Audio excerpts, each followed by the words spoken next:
तो भारत की स्थिति इसमें वही है कि अब कुछ कहना अच्छा नहीं लगेगा, वो खूंटे से बंधे हुए उससे एक जानवर की तरह कि जिसको कोई भी आ रहा है उसको लात मार के चला जा रहा है। भारत की स्थिति इसमें बड़ी दयनीय है, मैं ये कह सकता हूं, बहुत ही दयनीय हो गई है। ट्रंप महोदय हमें सुन रहे हैं और न पुतिन महोदय सुन रहे हैं, और दोनों एक प्रकार से हमें लगातार डांट रहे हैं, फटकार रहे हैं, और हम बिल्कुल मौन व्रत धारण रखे हुए हैं।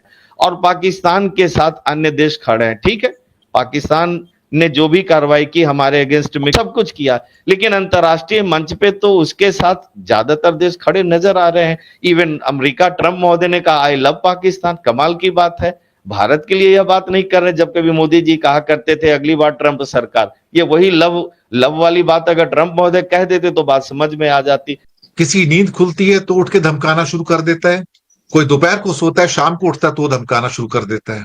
कोई ऐसा व्यक्ति है जो कहीं किसी और कोने में दुनिया में बैठा है, जब वो कुर्सी से उठता है तो वो धमकाना शुरू कर देता है। मुझे लगता है कि ये भी एक नया धंधा बन गया इस दुनिया के अंदर कि सुबह शाम थ्रेटन करो, धमकाओ। ट्रम्प साहब तो दिन में 3 बार करते हैं, जैसे डॉक्टर डोज लिखते हैं ना, सुबह दोपहर शाम, तो 3 डोज देते हैं वो ट्रम्प साहब। धमकी, 500% टैक्स लगा दूंगा, 30% लगा दूंगा, 50 लगा दूंगा। रूस से तेल ले लिया तो 100% टैरिफ भी लगा दूंगा, सैंक्शन भी लगा दूंगा, सेकेंडरी सैंक्शन लगा दूंगा। बहुत अच्छी। उसके बाद नेटो के चीफ मार्क रूट अमेरिका जाते हैं, पता नहीं क्या बातचीत करके आते हैं। ट्रम्प साहब एक दिन पहले कहते हैं कि अगर रशिया से तेल लेना नहीं छोड़ा तो मैं बर्बाद कर दूंगा और सैंक्शंस लगा दूंगा, सेकेंडरी सैंक्शंस लगा दूंगा। मार्क रूट जो कि सिर्फ नेटो के चीफ है, उनका तो कोई अधिकार क्षेत्र नहीं है। उन्होंने तो नाम लेके कह दिया कि भारत के प्रधानमंत्री, अगर आप में हिम्मत है तो आप खरीद के दिखा दो तेल और आप मेरी सैंक्शंस का इंतजार करो, 100% सैंक्शन लगाऊंगा आपके ऊपर। अब नेटो को कब से अधिकार आ गया भैया? नेटो तो कोई देश है नहीं। लेकिन आजकल क्या है ना, सब अपनी अपनी दादागिरी दिखा रहे हैं। हालांकि चाइना ने चाबी घुमाई तो आज सुबह की बात है, बल्कि अमेरिका की तो रात हो गई थी। ट्रंप का ऑर्डर आ गया था कि एनवीडिया के द्वारा जो सुपर स्पेशलाइज्ड जीपीयूज हैं, जो चिप्स हैं, जो चाइना के लिए बैन किए हुए थे, वो बैन ट्रंप साहब ने कल शाम को हटा लिया कि आप चाइना को ये सुपर स्पेशलाइज्ड जो एनवीडिया के चिप्स हैं आप एक्सपोर्ट कर सकते हो। लेकिन आप उधर से यूएनएससी के अंदर, चूंकि पाकिस्तान इस महीने का चीफ है वहां पर, तो कश्मीर का मुद्दा आ रहा है। हाँ, एक लेटेस्ट मुद्दा और निकल के आया चीन से कि जहां भारत ने सिंधु जल समझौते को सस्पेंड किया, तो चाइना का आज एक बड़ा स्टेटमेंट आता है, कहता है कोई देश ये ना समझे कि सिंधु कहां से बहती है, ये समझ लो सिंधु कहां से निकलती है। तो सीधी चेतावनी दे दी कि निकलती तो भैया मानसरोवर से मेरे एरिया से है, तो फिर मैं फैसला कर सकता हूं कि सिंधु जल का क्या करना है। अब ये भारत को परेशान करने वाला है, क्योंकि भारत के अंदर सिर्फ सिंधु नदी ऐसी नहीं है जो वहां से निकलती है, ब्रह्मपुत्र भी निकलती है, और लोग अगर नहीं जानते सतलज भी वहां से निकलती है। और सतलज का फ्लो तो 75% वैसे ही कम हो चुका है, वो चाइना कट कर चुका है। तो वेपनाइजेशन ऑफ ट्रेड हो रहा है, वेपनाइजेशन ऑफ आपके जो थ्रेट्स हैं वो भी आ रहे हैं, वेपनाइजेशन ऑफ वाटर भी हो रहा है। और जो नई धमकी दी है 50 दिन की ट्रंप साहब ने कि 50 दिन में टेबल पे आ जाए वरना बर्बाद कर दूंगा, ये रूस को कह रहे हैं। और रूस से तेल ले लिया तो मैं तुमको बर्बाद कर दूंगा। और चाइना को तो बर्बाद करना बड़ा मुश्किल है, क्योंकि इस बटी हुई दुनिया में अपने आप को अंडर प्रेशर पा रहा है। उसका नाम है नरेंद्र दामोदर दास मोदी। उसे ये नहीं समझ आता कि मैं लेफ्ट में जाऊं या राइट में जाऊं।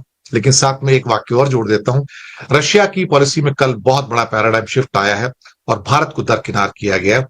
चाहे चीन का साथ देते हुए उसने पहली बार एक शब्दावली यूज की अपने मीडिया में, स्पुतनिक में, और जहां वर्ड यूज किए गए एक पैराग्राफ के अंदर, Indian administered north east state of India Arunachal Pradesh. Indian administered north east state of Arunachal Pradesh. Arunachal को चाइना साउथ तिब्बत मानता है, क्योंकि एडमिनिस्ट्रेड वर्ड जो आता है डिस्प्यूटेड स्टेट के लिए आता है। जैसे कि Indian administered Kashmir, Pakistan administered Kashmir. पहली बार रशिया मीडिया भारत के अरुणाचल प्रदेश को कहता है Indian administered north eastern state of India called Arunachal Pradesh. This is a big diplomatic defeat for India कि रशिया भी भारत से डिस्टेंस।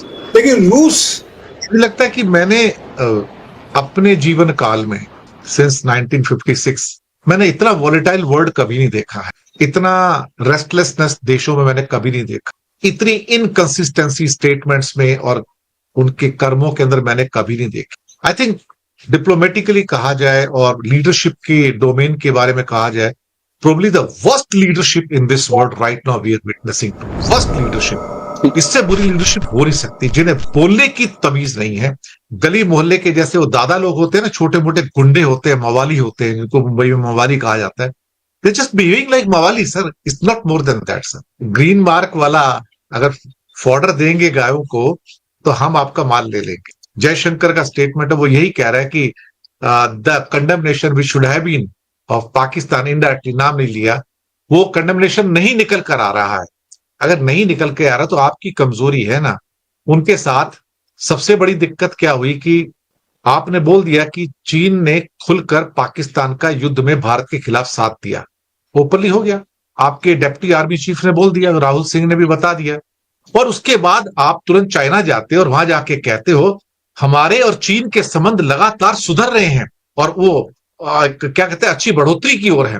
यार कैसे हो सकता है? अभी 4 दिन पहले तुम्हारा army chief, deputy army chief कहता है कि संबंध बिगड़ गए, तुम दुश्मनों के साथ मिले हुए हो, तुम्हारे दुश्मन है, नंबर 1 एनिमी है, आज तुम कहते हो मेरे उसके साथ संबंध सुधर रहे हैं। Every kind of nonsense is happening, I am telling you.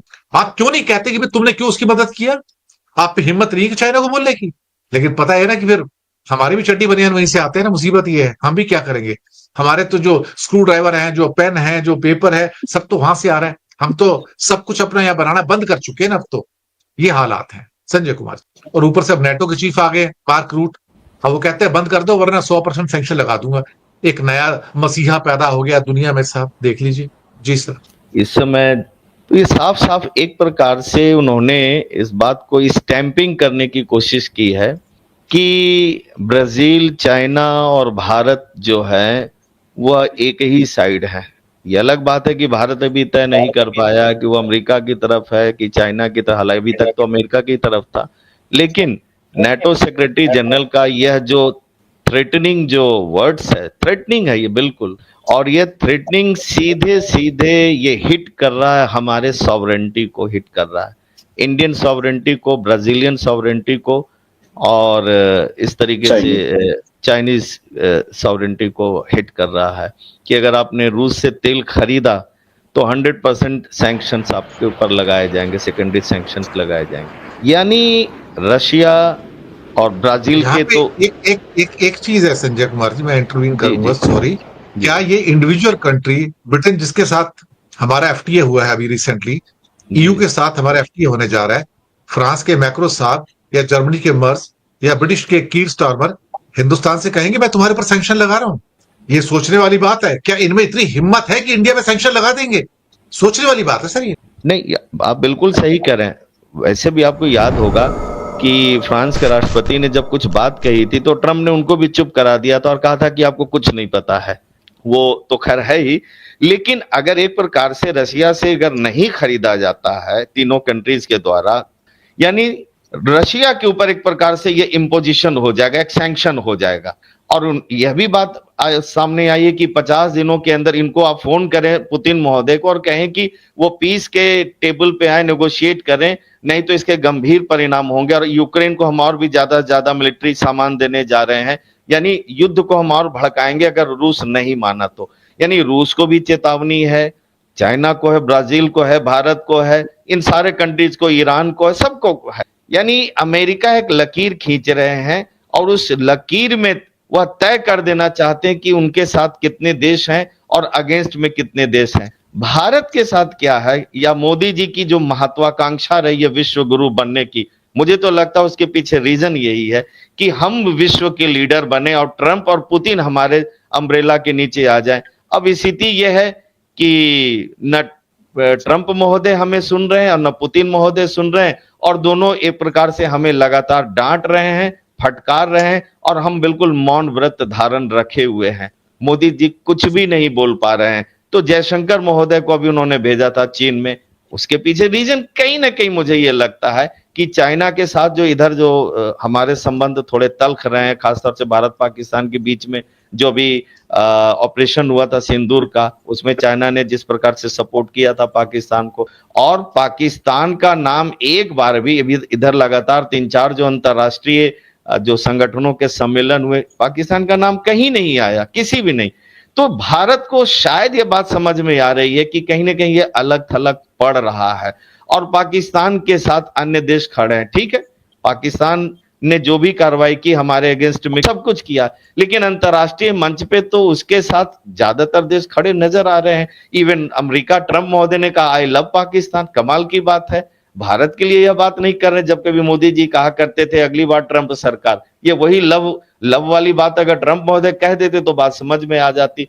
तो भारत की स्थिति इस समय वही है कि अब कुछ कहना अच्छा नहीं लगेगा, वो खूंटे से बंधे हुए उससे एक जानवर की तरह है कि जिसको कोई भी आ रहा है उसको लात मार के चला जा रहा है। भारत की स्थिति इसमें बड़ी दयनीय है, मैं ये कह सकता हूं, बहुत ही दयनीय हो गई है। और इस बात को शायद हमारे नेतृत्व नहीं समझ पा रहा है। बेहद गंभीर स्थिति है। नाटो का आज का ये जो सेक्रेटरी जनरल का ये स्टेटमेंट है, मैं इसको सीधे सीधे भारत की संप्रभुता के ऊपर एक चोट, एक आघात के तौर पर देख रहा हूं। जी वोरा साहब, क्या लगता है आपको प्रफुल्ल जी कि भारत उनके इस मार्क रूट के बयान को रिटेलिएट करेगा और कहेगा what right you have got to speak on us, that what we should do, who are you by the way, what's your authority, are you a country? तुम तो कोई कंट्री भी नहीं हो, तुम सिर्फ एक ऑर्गेनाइजेशन हो। ये तो ऐसा हो गया कि जैसे ब्रिक्स हो गया या G7 हो गया या कोई भी एक ऑर्गेनाइजेशन उठेगी और आपको धमका के चली जाएगी। Who are you to threaten us? मुझे लगता है कि कुछ लोग शायद अपने जामे से बाहर निकलकर, अपने डोमेन से बाहर निकलकर वो करने की कोशिश कर रहे हैं जो वो है ही नहीं एक्चुअली, देखा जाए तो। उसके कारण पूरे देश को की हिम्मत पस्त कर दी गई है। डट के कह सकता है ना बयान, जब सब एक दूसरे पर इस तरह का बयान दे रहे हैं, अंतर्राष्ट्रीय कूटनीति और राजनीति की सार्वजनिक भाषा में इतनी जबरदस्त गिरावट आई है, जैसे लगता है कि ये होली खेल रहे हैं।